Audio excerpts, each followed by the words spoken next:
Terima kasih pemirsa, Anda masih bersama kami di MNC News Now dan kita masih bergabung bersama dengan juara dunia panjat tebing Aris Susanti Rahayu dan Dea Natasha yang juga merupakan peraih emas SEA Games 2019. Dua-duanya merupakan atlet wanita Indonesia yang berkecimpung di dunia olahraga ekstrim. Mbak Aris dan juga Mbak Dea masih bersama kami ya. Saya lanjutkan kembali ke Mbak Aris. Tadi pertanyaannya Mbak Aris terkait dengan apa saja sih katakanlah perbedaan treatment atau kemudian mungkin stigma, miskonsepsi yang beredar di kalangan masyarakat terkait dengan atlet panjat tebing wanita yang berbeda dengan atlet panjat tebing pria. Oke, baik Kak. Mungkin kalau untuk segi program latihan kita sama ya, jadi kayak Oke. mungkin waktunya lari juga tetap lari, Mm-mm. waktunya pull up beban ataupun manjat tetap sama. Cuman yang membedakan di apa ya, kayak bebannya gitu ya. Saat kita latihan fisik itu bebannya pasti beda dong, nggak mungkin disamain sama cowok gitu. Mm-mm. Terus sama mungkin kayak di fisik lari gitu tetap perbedaannya di catatan waktunya. Jadi mungkin kalau cewek di 300 meter itu kayak mungkin 60 detik gitu, kalau cowok bisa 55 detik, seperti itu sih. Kalau misalnya apa ya tadi miskonsepsi atau stigma yang beredar di tengah masyarakat gitu kan biasanya kalau kalau kita mau panjat tebing gitu kadang-kadang suka ada yang bertanya gitu, itu nggak apa-apa apa jarinya nanti luka-luka atau item gitu terpapar sinar matahari seperti itu, Mbak Aris? Kalau untuk saya, maaf, kalau untuk saya pribadi gitu ya, kalau kita udah niat terjun sebagai seorang atlet gitu, Mhm. kita udah nggak usah mikirin yang namanya kayak mungkin item, takut tangannya sobek atau apalah, cedera dan lain-lain.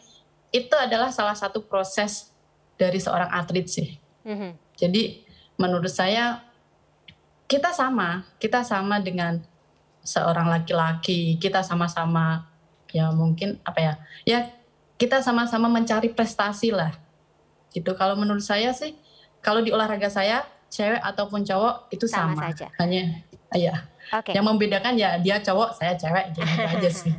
Baik. Nah, tapi tantangannya ada nggak sih Mbak Aris gitu dalam dunia panjat tebing di Indonesia ini tantangan bagi atlet wanita? Tantangan dalam segi yang gimana ya, Kak? Macam-macam, misalnya kayak jalur karirnya, kemudian juga mungkin, Oh, oke. apa ya, proses regenerasi, atau jumlah dari atlet panjat tebing yang memadai untuk kita, bina seperti itu, untuk berkecimpung di, apa ya namanya, olimpiade atau kompetisi internasional. Eee, Alhamdulillahnya, setelah kemarin, Asian Games di Indonesia, khususnya untuk panjat tebing juga udah mulai merintis kembali, kemudian regenerasinya juga mulai kelihatan, mulai muncul, dan mungkin memang kalau di olahraga panjat tebing belum sepopuler kayak mungkin badminton ataupun Mhm, olahraga ya Kak. mhm, mhm. Tapi eh, di olahraga panjat tebing ini juga bisa menorehkan prestasi yang melebihi itu gitu kan. Mmm. Jadi yang pastinya gimana ya, dari pemerintah pun juga sekarang udah mulai mensupport kita gitu kan. Alhamdulillah ya. Beda ya Alhamdulillah. dari sebelum. Jadi, katakanlah prestasi yang Mbak Aris dan juga teman-teman torehkan itu juga menjadi salah satu, titik balik ya dari pemerintah khususnya untuk lebih memperhatikan organisasi atau cabur dari panjat tebing ini, begitu ya Mbak Aris?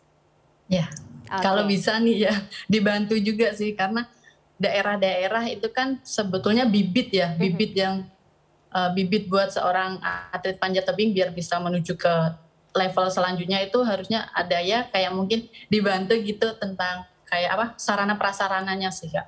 Oke, oke. Baik, sarana dan prasarana saya catat. Kalau misalnya Mbak Dea sendiri apakah untuk berlatih atau, katakanlah apa ya, mencari tempat untuk, latih tanding gitu kalau misalnya di olahraga atau cabur lain latih tanding saya nggak tahu kalau surfing ya, karena saya belum terlalu menguasai mengenai istilah-istilah surfing ini.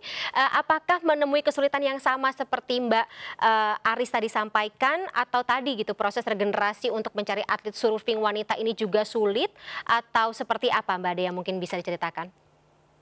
Kalau menurut saya sama sih kayak yang Mbak Aris bilang kalau surfing itu juga belum terlalu dikenal. Mhm. Jadi support dari, pemerintah juga belum terlalu banyak, tapi karena kemarin dari SEA Games itu, Mhm. jadi sekarang sudah mulai dilihat dan kemarin ada yang masuk ke Olimpik. Jadi sekarang sudah mulai banyak support dari pemerintah dan kompetisi surfing yang dibuat gitu. Oke, berarti pada intinya adalah prestasi dari teman-teman ini, dari Mbak Dea, dari Mbak Aris ini bisa jadi apa ya, yang bisa mengubah gitu jalan hidup atau mengubah bagaimana penerapan aturan gitu yang diterapkan oleh pemerintah bagi teman-teman atlet Indonesia ke depannya. Jadi semakin banyak prestasi, mereka baru akan memperhatikan seperti itu ya Mbak Aris dan juga Mbak Dea ya. Iya. Oke, baik. Saya mungkin sekali pertanyaan yang juga sering banyak ditanyakan nih. Kalau misalnya untuk orang tua yang kira-kira anak-anaknya ini ingin berkarir menjadi atlet begitu, tapi masih punya ketakutan tersendiri, apa mungkin ada yang bisa disampaikan oleh Mbak Dea dan juga Mbak Aris gitu supaya apa ya, wanita-wanita muda Indonesia ini tidak perlu takut untuk berkarir atau memilih jalan hidupnya sebagai atlet gitu. Mungkin ada kata-kata yang bisa dijadikan penyemangat seperti itu, Mbak Dea dulu deh. Kalau menurut saya, kalau surfing kan lebih di bawah matahari gitu. Jadi kebanyakan perempuan kadang takut untuk hitam. Jadi sarannya kalau bisa untuk perempuan di Indonesia jangan takut untuk hitam karena semua warna kulit itu cantik. Tapi kalau misalnya kesulitannya sendiri seperti apa Mbak Dea? Untuk ini cewek-cewek pada takut kan? Ya kadang-kadang kalau misalnya kita ngeliat nih yang belajar surfing apa ya, paha atau lengannya biru-biru, kejeduk terkena terantuk sama papan surfingnya? Luka-luka? Biasa sih Kak. Biasa itu karena kita belajar, jadi kita pasti mengalami sedikit cedera. Tapi kalau menjanjikan ya? Iya. Oke, terakhir mungkin Mbak Dea sebelum saya nanti beralih kepada Mbak Aris lagi. Target terdekat apa nih Mbak Dea? Ada kejuaraan terdekat apa yang akan Mbak Dea ikuti? Belum ada sih Kak, jadi kayak masih di Indonesia aja dulu. Mungkin ada WSL QS di Krui bulan Juni. Oke, bulan Juni ini ya, kita tunggu kiprahnya, sepak terjangnya Mbak Dea di sana ya. Kalau gitu saya ke Mbak Aris. Mbak Aris, terakhir tadi pertanyaan sama dengan Mbak Dea, kira-kira apa yang mungkin bisa disampaikan oleh para wanita muda di sana yang ingin mengikuti jejak Mbak Aris sebagai atlet panjat tebing nasional Indonesia?